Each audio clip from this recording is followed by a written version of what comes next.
do to make sure we fortified as a unit, but don't leave me mortified. If you'd have kept it 100, a brother would be more than fine. Gave you more than time, gave you some peace of mind. That's why I got some qualms about the way you treated mine. You came close to doing damage to my third eye.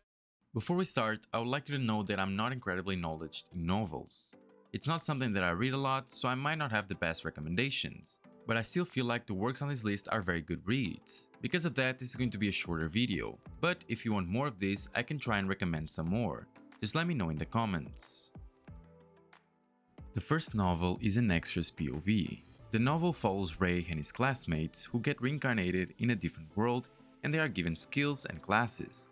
For what, you may ask? Well, to save the world, of course. This is something we have seen plenty of times, but I do think this novel does an amazing job of exploring the trope. This reminds me a bit of Eminence in the Shadow, where the main character is just your usual background character, but his life turns around in the new world because of an overpowered skill.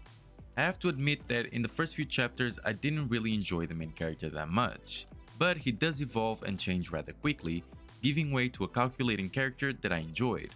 Besides that, all the side characters are also quite interesting and well written, which adds depth to the story. I do think this would turn out great if it was adapted into manhwa. Even though the market is a bit overcrowded with the system genre, I think this one would stand out amongst them. Elric's life had been nothing short of a nightmare since his childhood. He was constantly bullied at school, detested and ignored by his family, and left with nobody to care whether he lived or died. The accumulated loneliness and suffering from decades pushed him into a severe depression and ultimately decided to take his life's final decision: suicide. One day Elric's soul heard a voice calling out to him.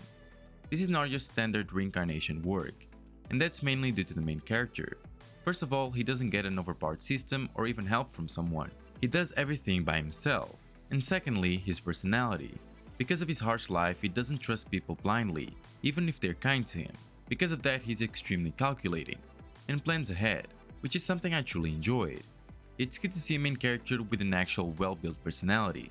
Besides that, the world building is also very good and immerses you in it very easily. Easily one of my favorite works, and I would love for this one to be adapted into manhwa. Derek McCoy was a man who spent his entire life facing adversity and injustice. After being forced to settle with surviving rather than living, he had finally found his place in the world, until everything was taken from him one last time.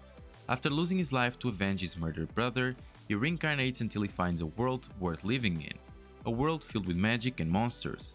Follow him along his journey from grieving brother to alien soldier, from infant to supreme magus. This is an incredible story, and what makes it so is the characters and the world building. The world building in this work is extensive, to the point where I wonder how long the author took to plan this out.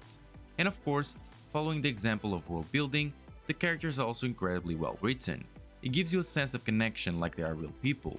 Besides all of those good points, another strong one of this story is the magic. It has a very complex magic system, which I enjoyed, and gives more emphasis to what type of work you're reading. Definitely something I would like to see adapted. And lastly, Shadow Slave. Growing up in poverty, Sunny never expected anything good from life. However, even he did not anticipate being chosen by the Nightmare spell and becoming one of the Awakened, an elite group of people gifted with supernatural powers. Transported into a ruined magical world, he found himself facing against terrible monsters and other Awakened in a deadly battle for survival. What's worse, the divine power he received happened to possess a small but potentially fatal side effect. The main character of this story is flawed and realistic human being.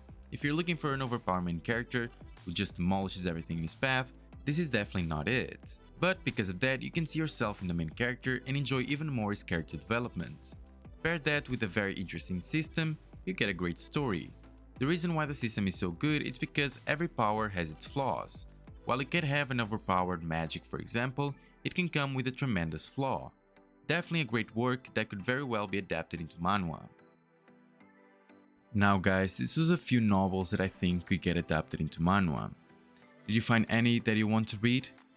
If this video helped in any way, leave a like and subscribe to the channel, and don't forget to activate the bell so you don't miss any of my videos. Thank you so much for watching once again, and I'll see you next time.